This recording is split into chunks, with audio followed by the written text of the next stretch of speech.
Hello. Hello.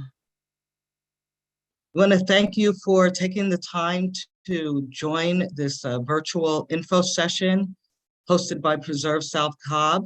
Just give us a few minutes as we allow others to hop on board. I believe you're seeing us through the Zoom or through YouTube. We welcome you. Appreciate technology. You don't have to get in the car and drive here. And we're going to make sure that this is a great session for everyone.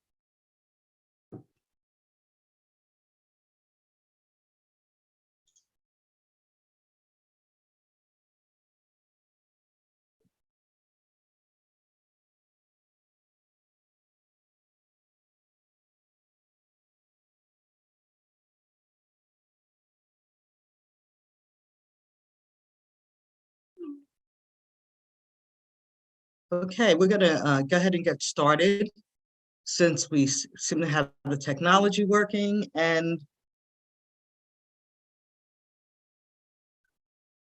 is everyone hearing me okay? Yes, I can hear you. Great. Yes, great. I can hear you. Wonderful. Thank you so much. Okay. As I mentioned, I just wanted to welcome everyone for coming and spending the time. We're going to, this info session is really designed to just really provide information to the community and on the Mableton Cityhood initiative that's on the ballot. We're going to go over the what they are claiming and what is behind it, and then also the impact that it really has on the community. We're going to go over some of the concerns you all have, and we'll be asking questions throughout. We'll have some breaks throughout, and then we'll also have a way for you all to get involved, ways if you want to get involved. Okay.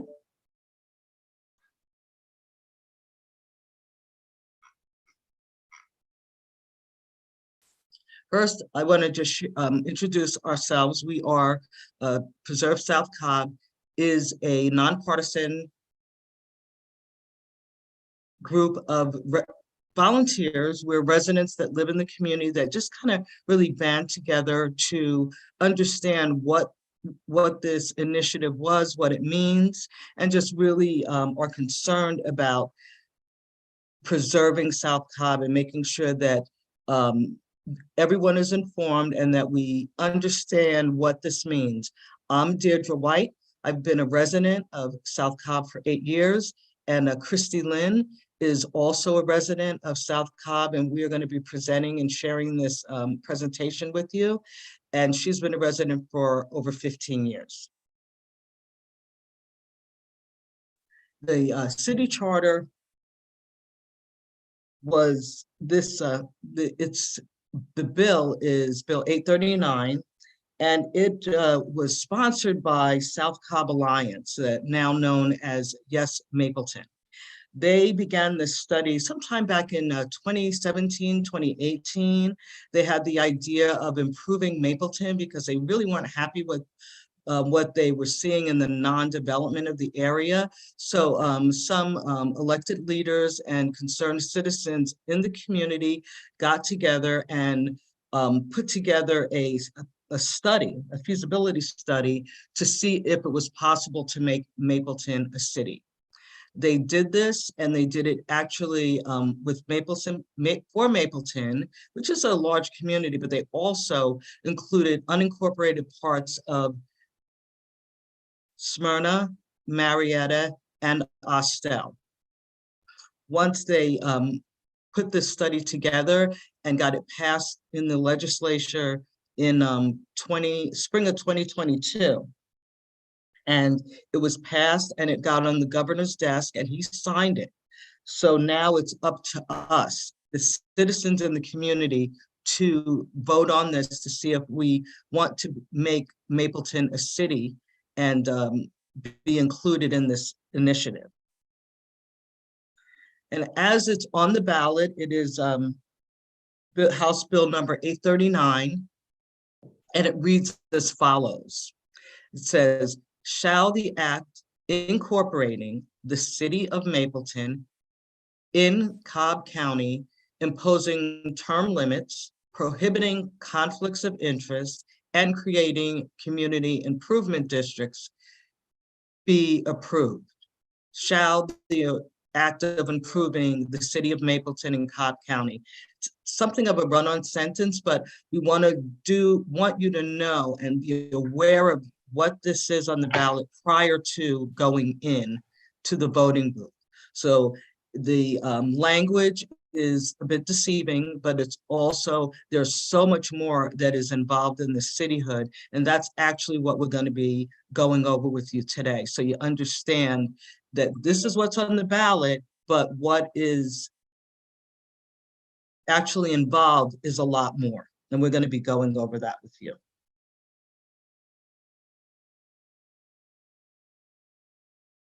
So which areas are included in this the proposed Mapleton cityhood?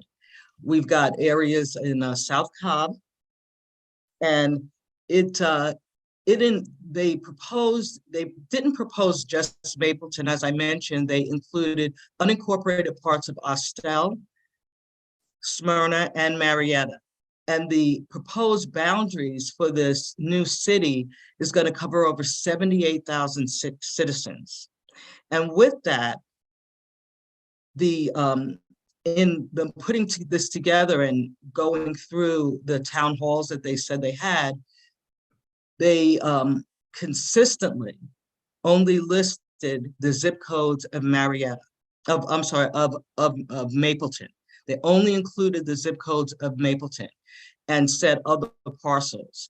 So throughout the years that they had been working on this, they did not list the areas of Marietta and Smyrna and Austell that they want to include in this new city. So that's why we felt it was really important that we share with the community that they are included in this map.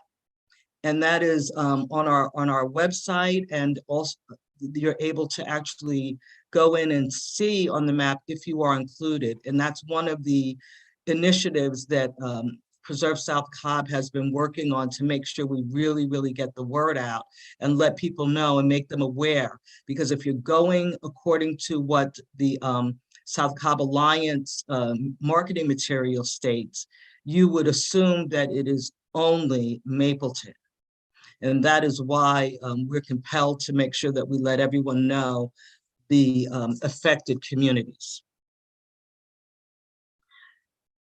As I mentioned, the feasibility study, which is what is needed for a community to become a city. And the feasibility study was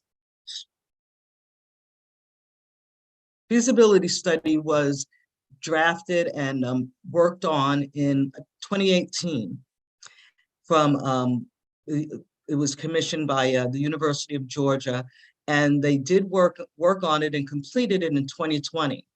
And as you know, what was going on in 2020, most of America was not looking at what's happening around in their community. We were all concerned about a pandemic.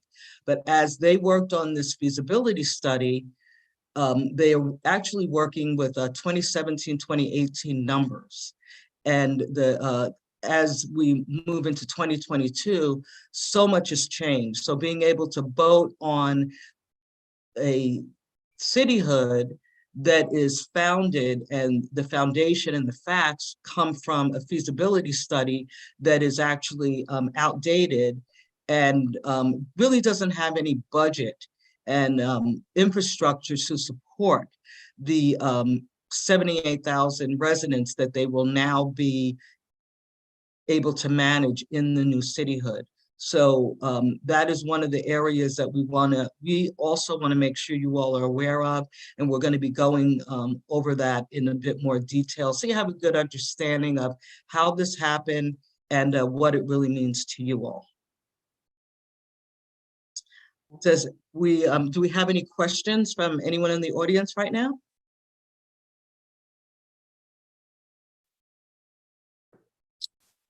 How did they, I'm sorry, this is Jody. And a question that we have is, how did they decide on that area that has been selected for the cityhood? Deidre, do you want me to answer what we know about that? Yeah, you can answer that, because we don't have full facts. We've been getting different answers, so we'll share what we know. Go ahead, Christy. Thank you. Yeah, hey everybody, this is Christy Lynn. Like Deidre said, I'm a resident of South Cobb for 15 years. I've lived in, I've moved here from the north back then. And so that's just introduce myself. But to answer that question, it's been unclear exactly how the city boundaries were drawn. If anyone was at the forum that the county sponsored about cityhood back in August, there was someone there from Mableton, yes, who said that they tried to just include Mableton and they took it to the state, and the state said, no, we have these laws, you have to use the census tracts. That is entirely not true. That is misinformation. That was confirmed with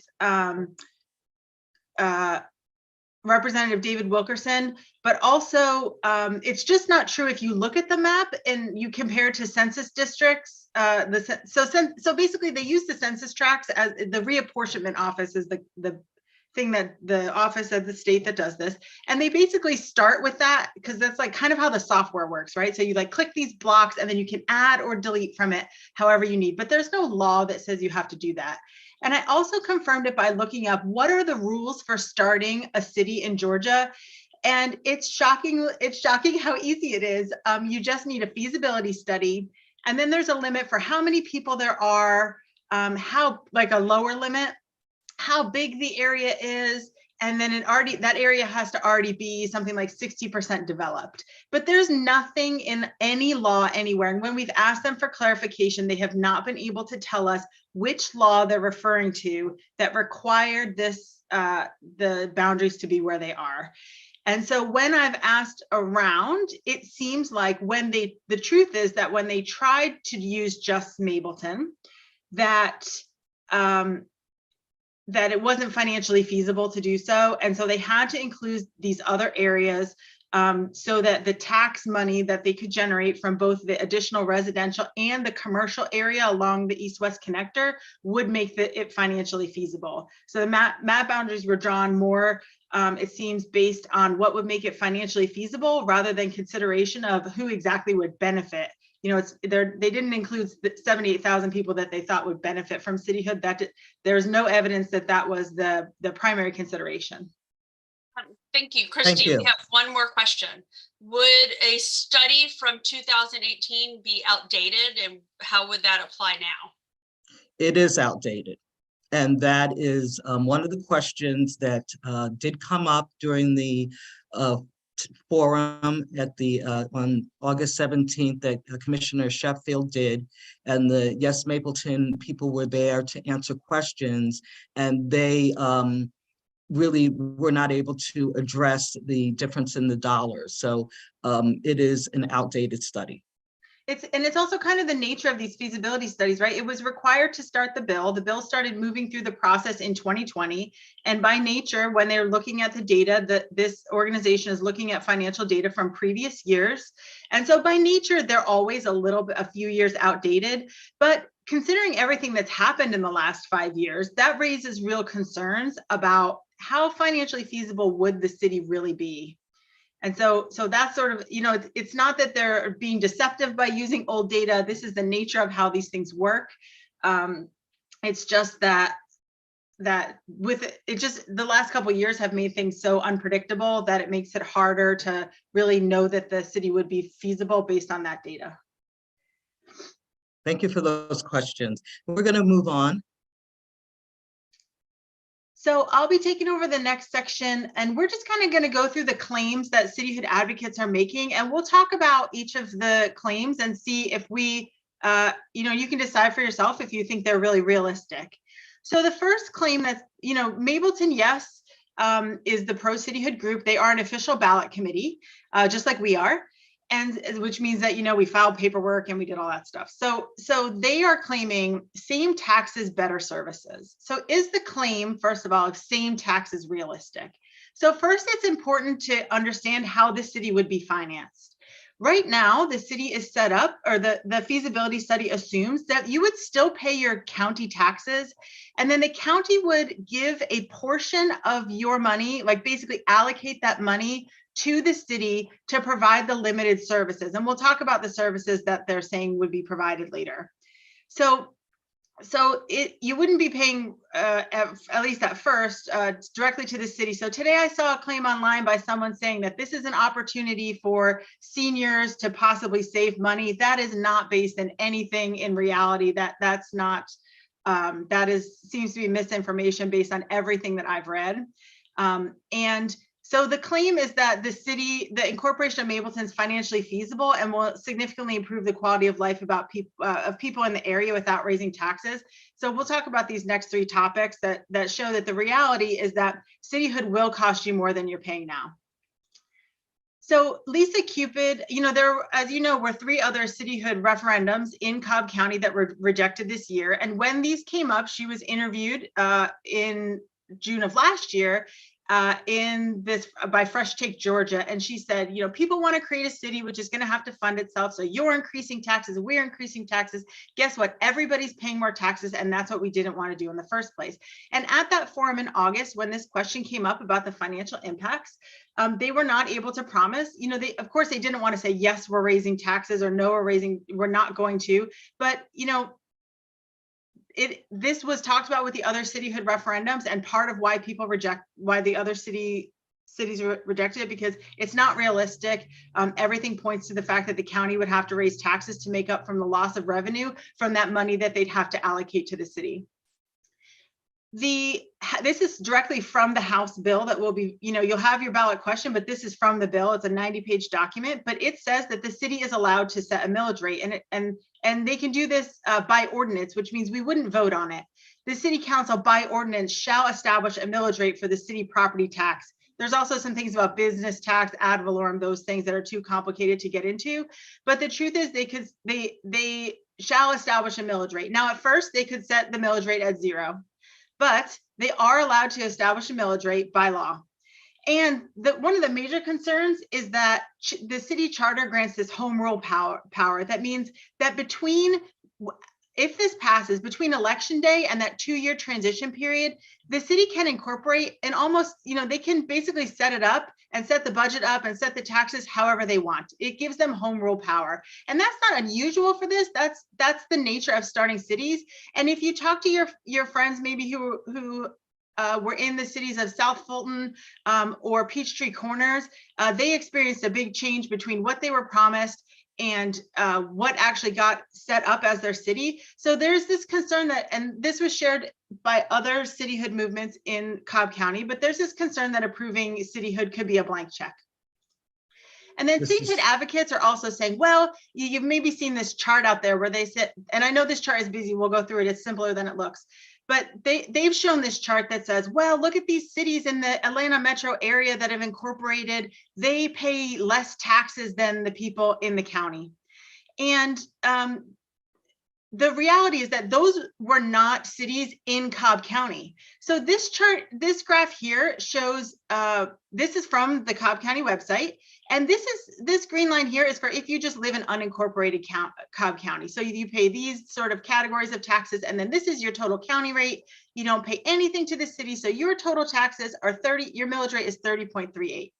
And then if you come down to Ackworth, they pay their county taxes, but then the city adds another 8.5.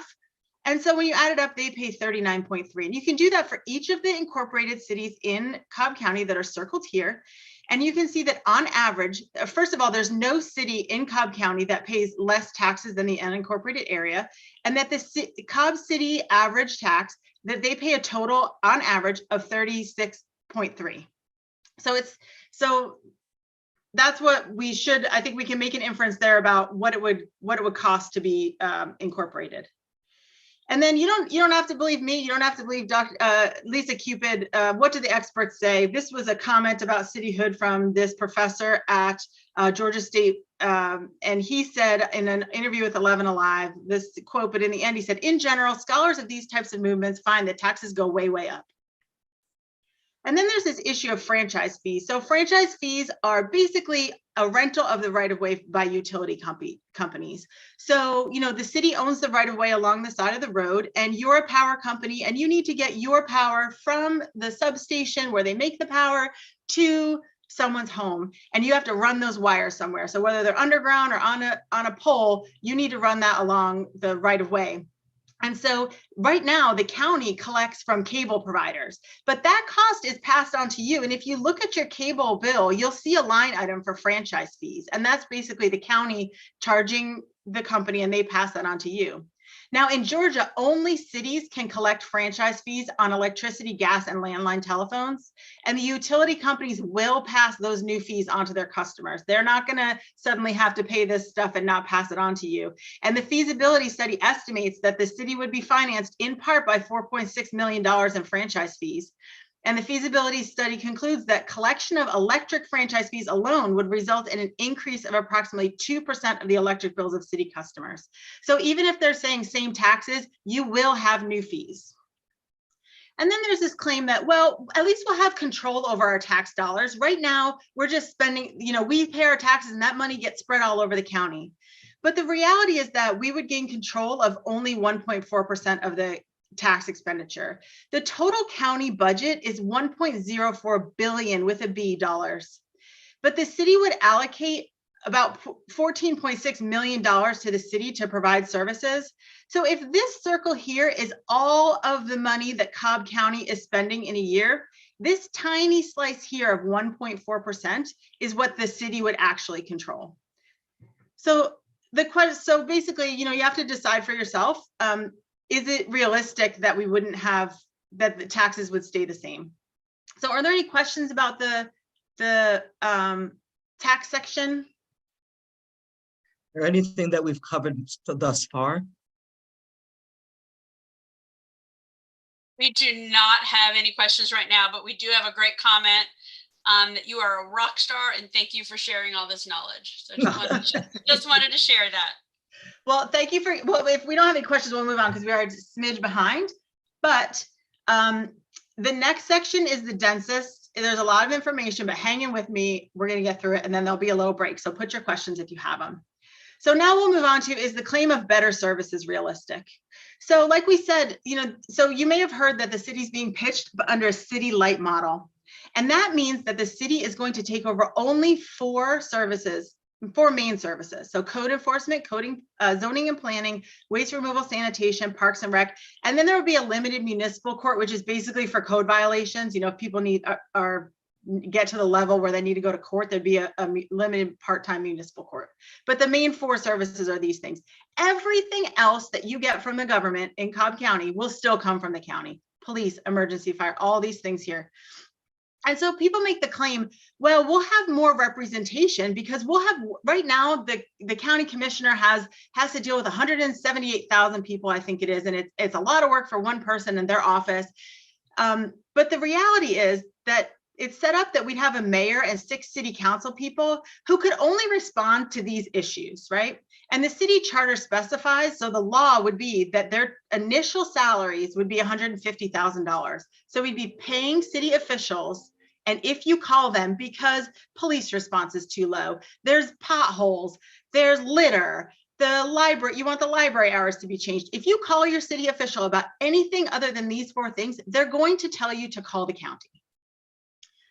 So then, and then the other thing is, people have asked, well, is Mableton Cityhood going to improve the schools? And the Georgia State Constitution basically forbids that. You can't start a new school system in Georgia if you start a new city. Decatur and Marietta, they have their own school systems, but they were grandfathered in. So for better or worse, incorporation of Mableton would have no direct impact on South Cobb area schools. They would not be able to start, by law, could not start a Mableton City school system. So then the first specific service that we're going to talk about is code enforcement. So this has been a big topic if you're on social media. People have been talking about how we don't have enough code enforcement, and I'm sure some people have probably seen the discussions this past week. So we collected some of the main concerns that people are concerned about that we've seen in the last couple months, and we'll just talk about those briefly because the Cobb County Code Amendments just passed on 9/27, and we think that this is proof that the county is finally listening. Yes, as members of Preserve South Cobb, we acknowledge that there has been inequity and inequality in Cobb County, and that South Cobb has been neglected. But in January of 2021, Lisa Cupid became the chairperson. She was a District 4 commissioner. She worked her way up, and the party changed from a long-term Republican government to Democrats. And in an interview that I listened to that Lisa Cupid did earlier this year, she said that she was, inspired to run for office, is paraphrasing, but because she wanted South Cobb to basically have a seat at the table, and she wanted, Cobb to benefit everyone. And so I think that she took office in January of 2021, and these are the code amendments that she just passed with the commissioners.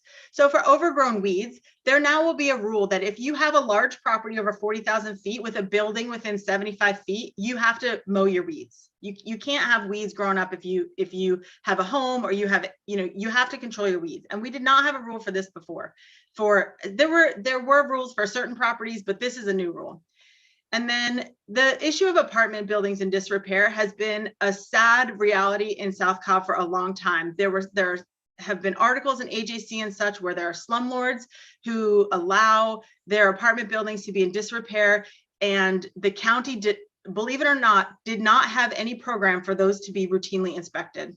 And so the only recourse for people was for them to call the county themselves and have a code inspector come out. And then those people would sometimes be illegally retaliated against and evicted by their landlord. And that's very shameful history for South Cobb, well, for Cobb County at all, but it especially affected this area. So now they're starting a multifamily rental housing inspection program, and it'll require all apartments inside and outside to be inspected every 4 years in order for the landlord to renew their business license.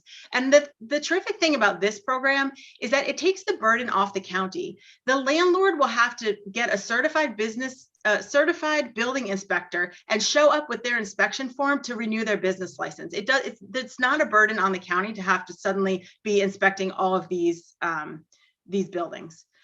And then there's the concern about, areas where it's in disrepair because all the signage is broken, people don't take care of their businesses. And so now there's a code amendment that says all signs shall be maintained by the sign owner in good condition so as to present a neat and orderly appearance. And it specifically says it can't be rusted, broken lighting, otherwise in disrepair. That will have to improve. And then, everyone knows there's these issues with trash collection. I'm sure you all followed the news articles about the county wanting to take over and address and assign basically zones for trash pickup. And we'll talk about trash pickup a little bit later, but basically Cobb County residents rejected that. And the commissioners withdrew that amendment and they went back to the drawing board. And so I think that shows that they're listening, that they see it's a problem and they're working. And so they may not have come up with the right solution yet, but it is something they're actively working on. And then there's this complaint that there's too few code enforcement officers. And historically that may have been true, but the new budget that was just passed this summer allows hiring for 4 additional officers. Currently there are 4 officers plus 2 supervisors. So I'm sorry, there are 8 plus 2 supervisors. They'll be adding 4. So increasing by 50% should make a big difference. So next slide, please. So then zoning and planning is the other thing that everyone's talking about. And they're saying we need local control over zoning, and the county commissioners just approve everything because they're greedy, they want the tax dollars. But the reality is that we already have local control, and zoning decisions are not forced on South Cobb by the rest of the county. And I did a look back at all of the zoning decisions. That's all available online. I went back as far as January 2021 because that's the commission that we're dealing with. And the county commission as a whole votes in concurrence with Mick and District 4 commissioner every time. So that means if Mick and Commissioner Sheffield want the thing to be approved, it's been approved 5-0 every time. If they want it, if they don't want the thing in the area, Mick and Sheffield, then the commission votes 5-0. They are not approving things against the will of the District 4 people in South Cobb. We already have the local control, and Austell Community Task Force does a great job too. There was just this issue with Magnolia Crossing where there was a proposal, people want that area to be redeveloped, and there was a proposal, but it just didn't meet the needs of the area because it was going to be apartments only, and it wasn't going to include medical space, a grocery store, any commercial. And so they said, no, we need to go back to the drawing board, and that was at the recommendation of Austell Community Task Force. And the other thing is, as far as recent denials, I look back in the last year and a half, there's been a denial of an auto zone, a request for a parking lot, and a request for 2 storage facilities was denied just a week or 2 ago. And then there's this claim that, well, we have one size fits all zoning for all of Cobb County, and that doesn't work for South Cobb. But the reality is that, zoning variances do allow for customization, and the county is working on this unified development code. You can go on their website and read more about it. And the bottom line is that cityhood advocates have not provided, even though we've asked online, specific examples in the last year and a half where significant development was inhibited by Cobb County zoning against the wishes of MIC, ATF, ACT, or the Community 4 Commissioner. And then next slide, please. So, I went backwards. So then another complaint people have is that, well, they're allowing too many dollar stores and tire shops so they can collect the taxes. But the reality is that that's a business licensing issue. So if a lot is already zoned for commercial and a dollar store wants to open there, all they have to do is go to the business license office and ask for a business license. They file their paperwork and give a check, and they can open a dollar store or a tire shop if the zoning is already appropriate. Where I did not find any cases where people were asking for a new dollar store and it was approved. So the issue is really attracting ideal business. Like, people say they want more sit-down restaurants, but that means that we'll need to increase the number of rooftops. Imagine you're opening a restaurant. You're going to put it in an area where there are enough residents to come and eat.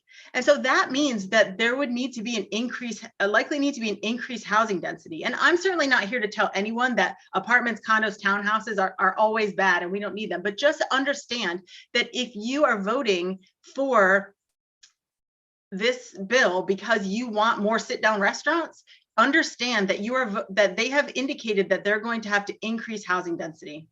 And a lot of times attracting these businesses probably mean tax incentives. And so how would this be financed? The feasibility study doesn't have any mention of how they would pay, how a city would pay for attracting these businesses. So there's an unknown actual impact of adding city level government to control local zoning. And then, is the control over zoning and code enforcement really enough to stimulate economic growth? So on NPR this summer, Trey Hutchins, who's with Mableton Yes, had a conversation where he was talking about his vision for the area, and he wants a Six Flags entertainment district that's like Disney World. And he said Disney's the example that we use. So the question is, how would we finance a Disney-like area in South Cobb without raising taxes? And is this really a plan to stay city light? And so, like, the example I use when I talk to people about it is the Battery, right, where the Braves play. And so that's been a tremendous amount of development. But if that could have been accomplished with zoning and code enforcement alone, the county would not have had to have used almost $400 million in taxpayer investment via a bond, and it's costing us $15 million annually as taxpayers. So why would they spend all that money if you can build that area by just changing the zoning and making people cut their weeds? It's just not a realistic promise. And this is the last slide in this section. Oh, I'm sorry, there's actually, sorry. So another claim people have made online is that we get this access to these CDBG grants, and that would be a great thing, if we're a city, and that would help economic development. But the reality is that entitlement grants can be accessed through HUD to cities or to qualifying nonprofits. An example of it in the Mableton area is the Family Life Restoration Center on Mableton Parkway. And from the feasibility study itself, they said that because of the demographics in the area, it's unlikely that the proposed new city would receive substantial and sustained CDBG grant funding. And the other point to know is that the total grant amount for all of Cobb County projects in 2023 was $2.4 million. So it's hardly this massive windfall that's worth starting a whole city to access. And then the final claim in this section is that cityhood would help us develop community improvement districts. You saw it in the ballot question. And the reality is that Mick and District 4 the District 4 Commissioner, with Lisa Cupid at the time, they've been working on a Mableton CID since at least 2018. And so it's just not necessary to start a city to establish a community improvement district. And then we already have these organizations working on the hard work. And this isn't an exhaustive list, but Mableton Improvement Coalition just had their inaugural Economic Development Summit last week. And these other organizations are working hard at developing and bringing businesses, attracting businesses and bringing economic development to South Cobb. And there hasn't been anything shown by cityhood advocates with a specific plan that would be better than what is currently being done by these organizations. So break for questions about this section or anything. There's got to be questions on this. Well, I did get one question. We mentioned Mick a few times, and Mick is the Mableton Improvement Coalition. They are a non-for-profit organization that is driven to the improvement of Mableton. And as Christy Lynn said, they had a big economic summit on Friday that was quite successful. And it's just showing another example that there is, all that they're wanting is happening right now with the commissioners and the leadership in place. So in organizations like Mick. So there really is no need for cityhood if it's already being done. And it just doesn't happen overnight, but people really are working hard on it. Are there any questions? Questions right now. We can move on. We need to catch up on some of our time anyway. Oh yeah. The next sections are a little easier to get through, I promise. So the next section is about the service of municipal trash collection. So that's another service they would take over. And the claim from Mableton Yes's website is that the city of Mableton would have the ability to contract with local and large providers to provide trash service, right? But the reality is that for most people, service would be the same at best. So on the right, these are the other cities in Cobb County. And you see their schedule of weekly trash pickup. Everybody picks up weekly, though Marietta just decreased from twice a week. So they recently decreased their level of service. And recycling pickup, only 2 cities do it weekly. Powder Springs just discontinued their recycling pickup last week. Ackworth does not have, you have to take your recycling yourself. And county services would still be available for these things. Like you could still go there as a resident, but ask yourself, is this better? If they choose a schedule like the other cities in Cobb County have, would that really be better for where you live? Especially if it means you have the loss of a choice of your service provider. So it'd be similar to what Cobb County was talking about. You'd have a zone and you'd get picked up by the company. And if you didn't like it, you would not be able to choose it yourself. You'd have to lobby the city to change your trash provider. And there's been no information about this, the fee the city would charge. I didn't add the fees for what the other cities do because it's so complicated. It's like whether you have 1 bin or 2 bins and if you get recycling, but you would still have to pay for trash collection. It wouldn't come out of your taxes. You'd still have a fee from the city. And then you may end up the city may contract with the same provider that you have now. So do you really need the city to intervene between you and whoever's picking up your trash? And Cobb County residents told the commissioners this summer, no, we don't want that.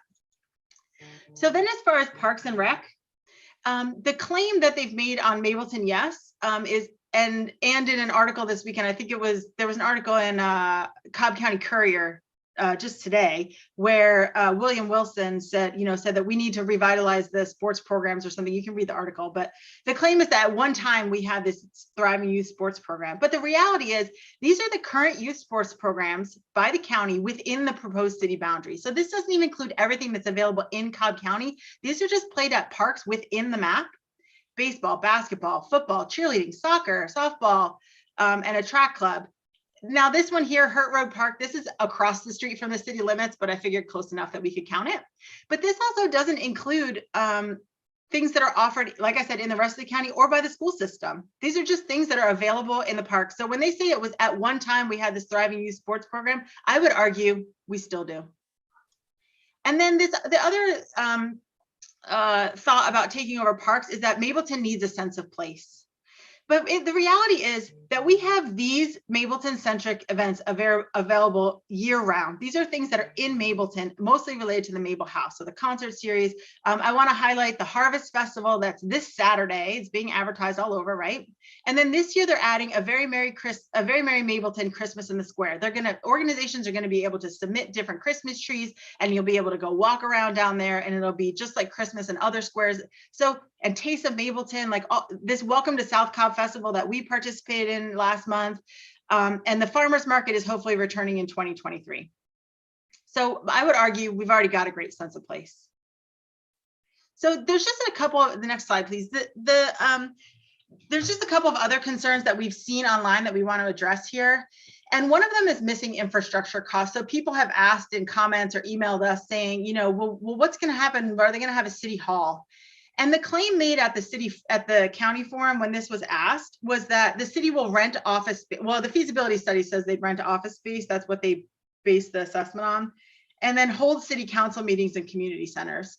So the reality is that the feasibility study says that the lease cost of that space would be quite expensive, right? So 150 to 300, almost $300,000, and that's based on rental rates in the area from 2017 and 2018. And the question is, would we really not, I mean, you saw that map, right? You saw the size of Mableton compared to all of Cobb County. Would there really be no city hall for the largest city in Cobb County with 78,000 residents? And advocates, so at that meeting, Trey Hutchins said that there's a pledge of land to, and you can go back on, Cobb County still has the forum up for you to see it if you want, but he said that there's a pledge of land to build facilities. And then, you know, Peachtree Corners is up in Gwinnett, and they started out as City Light, and they rented their facilities for years. And then in 2017, they decided this is not a good investment, and they took a loan for $4.5 million to build a city hall. So the question we have is, how would the construction, operation, and maintenance of this city hall that they have, you know, this land pledge to build, how would that be financed? And is the plan really to remain City Light if we're gonna, you know, we have a plan to build a city hall? And the final slide in this section is, you know, a lot of people say, well, if you don't incorporate into Mableton, we're just going to get annexed into Smyrna or Austell. They're just going to grab you up. And the reality is, you cannot, your neighborhood cannot by law be annexed into an existing city against your will. And this here comes from, I think it's the Georgia Municipal Association, and this is also available on our website under the FAQs if you want to read it later. But there's this 100% method where everybody who lives in a neighborhood says, let's join Austell, right? And so that they sign a petition and then you're done. Or if everyone doesn't agree, you have a vote where the people who live in that subdivision and the adjacent, you know, the neighborhood that's adjacent to the city, they vote. And if it's 60%, that gets in. Or the city, the annexed city, can vote to say, hey, do we want to annex this whatever area into us? And it goes on. But Smyrna cannot just say, I declare your neighborhood is part of us, pay us taxes. There's a couple less common areas. The Georgia Assembly can you know, pass a bill, or, you know, you can't have an island of land. So say your subdivision was already like ended up being surrounded by Smyrna subdivisions, you couldn't stay unincorporated because the county would have to cross through Smyrna to get to you. And like, how would that work with fire and police? So, but that's rare that happens. And then, you know, people say, well, look at those neighborhoods in Smyrna that just got annexed. That was at the specific request of those neighborhoods. Those neighborhoods asked Smyrna to come within the city borders, and the city of Smyrna agreed. And I don't know if it was by petition or by vote, but that was done with their specific request. It was not done against their will. So next slide, a break for questions on this section. Any questions about trash, parks, annexation, infrastructure? Do not have any questions. We can just move right along. Someone did ask how will this benefit me, but we didn't know what. Yeah,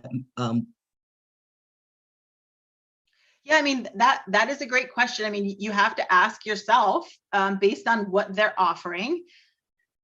You know, someone said today online somewhere that like, oh yeah, you know, I want to, you know, when you go to Smyrna or Sandy Springs, like I'm okay with paying a little more taxes if we get that. And it's like, but ask yourself what you like about those cities. Is it their code enforcement? And is it, you know, knowing what the code amendments are going to be, you know, they're going to fix up a lot of the dilapidated areas by necessity. Is it their zoning? I mean, you just have to ask yourself like, yeah, how does it benefit you? I mean, that's a question you have to ask yourself. And it's a question for Mableton, yes. For the cityhood advocates, like what, you know, how would this benefit? It's not really something that we can answer. And that was a question I recall from the forum on the 17th. A woman stood up and asked, she was a resident of Austell and was found out that she was going to be now part of the Mapleton city limits. And she said, well, how would this benefit me? Why do I want to be part of Mapleton? And there was no answer. And that is one of the things that, we consistently want to understand. What is the benefit to us as citizens to now become part of Mapleton in their new city? Yeah, and I think, just to add one other comment there, that, there were 3 other cityhood referendums in Cobb County this spring, right? So Lost Mountain, East Cobb, and Vinings. And the people there also decided that this does not have a benefit. I mean, we are not unique in saying that cityhood, especially under city light, does not have a clear benefit. So you do have to ask yourself, but I think we can see that those cities, those residents also decided that there's no clear benefit. And that's one of the things that we wanted to, really go over and understand, because as we started the presentation and as you see what the ballot reads, but in reality, what voting for a cityhood or voting against it, what it actually does mean.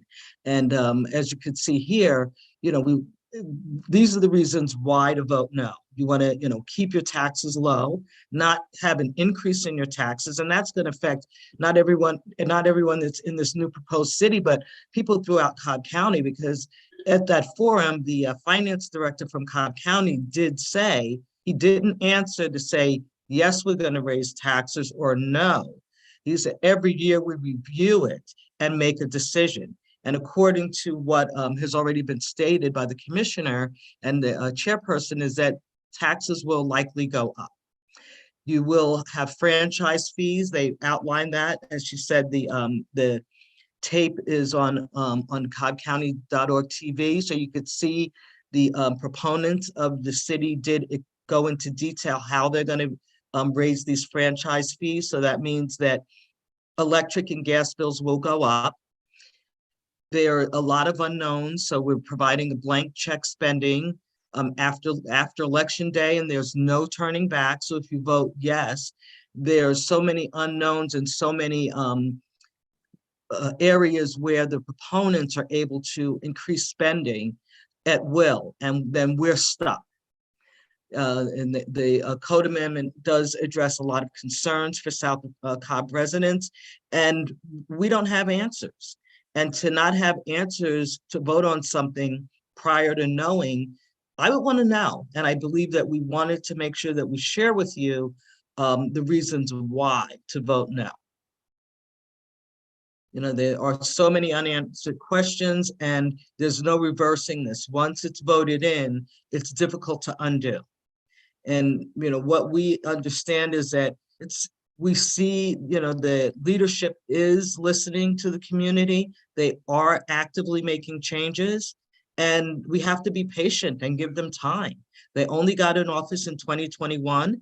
We know that we're coming out of, a pandemic and, inflation and crazy job market. So there's so much going on that I really commend them for being able to get things done in such a short period of time. And having a cityhood is just going to counter what progress they've already made. And it's really not fair to them as leaders to not be given that chance to do the improvements that they have been elected to do. So we want to remind you, just look at what that ballot says. And all the things that we've covered, it's not here. We've got a repetitive sentence and a lot of unknowns, and it's very, very vague, and it's very deceiving. So everything that comes after this, it's up to us as citizens when we go into the booth to vote, early voting, or if you vote by mail, or if you're going to vote on November 8th, please be informed and be aware that this is exactly what the ballot says. But what we have shared with you is exactly what it really means. We're hoping that this is helpful, that you're able to make an informed decision. And we've got some other events coming up, and these are ways that you all can help and help preserve South Cobb to stay unincorporated. You know, talk to your friends and your family, your neighbors. You may have seen me at the market. I've shared this with the website with many people, making them aware, because so many people are unaware because of the way it's been rolled out and promoted through the Mableton Yes organization. Contact your elected leaders and officials and ask them to speak out against cityhood. We're having another forum with Mableton Coalition. We're going to be Mableton Improvement Coalition. We're going to have it next Tuesday on the 11th, and you must register in advance and submit questions. But that will be an opportunity because it is one of the few arenas that the South Cobb Alliance, or Yes Mableton, or what they're called now, and their proponents will be there on the 11th to answer questions that are unknowns, that will help you, of course, understand and make an informed decision. We also will have another info session like this, to be similar to this, where we, if you missed it or know anyone that missed it, this they'll be able to attend as well on October 20th. So please spread the word. You can go to our website, votenotomableton.com, volunteer. We've got writing postcards to make more people aware. We're allowing, looking to have flyers distributed in subdivisions that do not know that they're included in this new city boundaries. And we also have go out into some of the events and community events. We've got yard signs available to purchase and have them throughout the community, because the more we can spread the word and inform people, the more they are informed voters, and they'll be able to make an educated decision when they go into the ballot box on November 8th. So thank you so much. Are there any questions? We do have somebody who would like to address the group. Representative David Wilkerson would like to make a statement. And I am, if he is not muted. I am not. Can you hear me? We sure can. Loud and clear. Thank you for joining us. Oh, thank you. Great forum. And like I said, I'm Representative David Wilkerson. I represented the area that includes the top portion of the proposed city boundary. So the east-west connector area. Used to live off of Hurt Road. Our children attended Russell Elementary, Floyd Middle, and now we live in Powder Springs. So going forward, I will not be representing the area over there, but I will have mainly the Powder Springs and City of Austell areas. And I just wanted to clarify, just to, I guess, give some clarity on just briefly my position. I have never been in favor of any of the cityhood movements. In the beginning, 3 of them were moving. The 4th one I was asked to sign on. I said, well, as long as it's Mableton, because what I have told the advocates all along is that I did not believe that the portion of the proposed city that I represented would be in favor of it. I've been there for a few years and I've never heard anybody say they want to be a city. It was my understanding they were not going to include that area. And when they did, I reminded them that they asked not to be included. I asked them to reach out to everybody. The one area they did reach out to was in response to a request for a meeting, and that was over by the Russell Elementary area, Bridgebrook. That area had a meeting, and they ended up not being in the final map.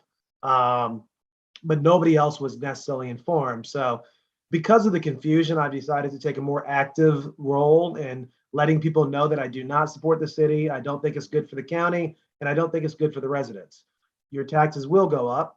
The services, now you have a county chairwoman in Lisa Cupid who has advocates on the board, and they're making positive changes.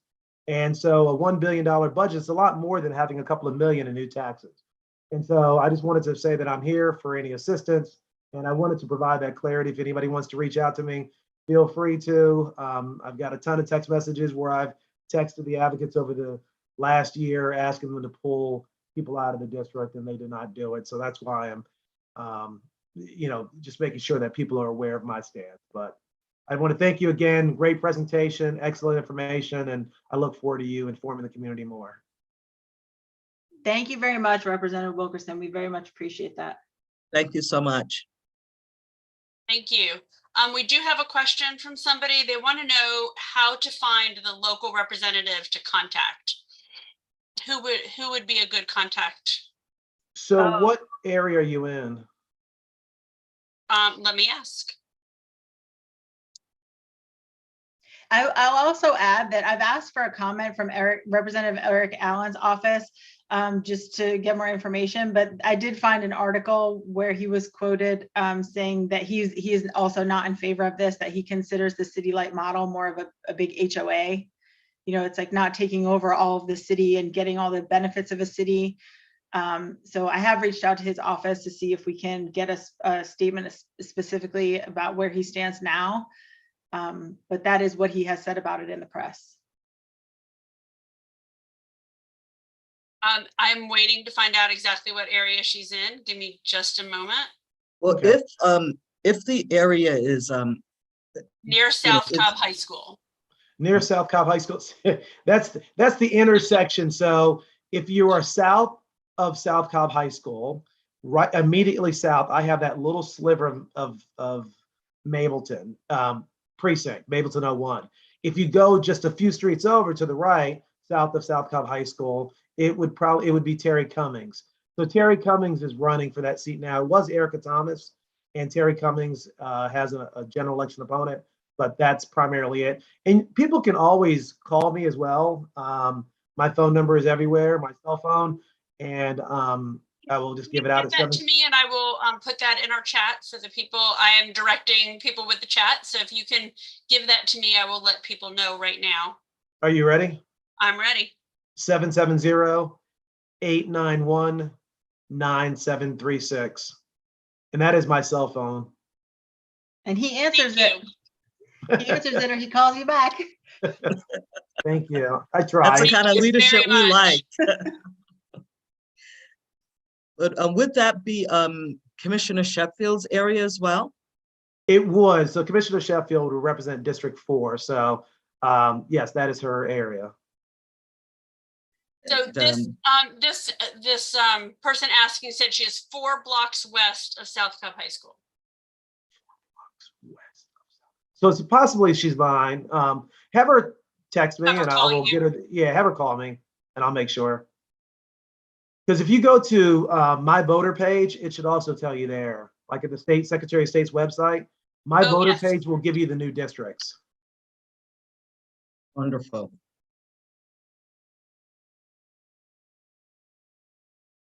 Thank you very much. You're welcome.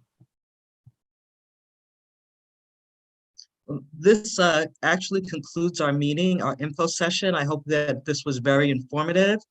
And if anyone missed it, it is available on YouTube, so they'll be able to see it and hear and listen. And we've got some more forums coming up, but how you can take action, we've listed that. But the most important thing is to get out there and vote on or before November 8th. Thank you all for your time, and we see you soon. Thanks, everybody. Have a great night.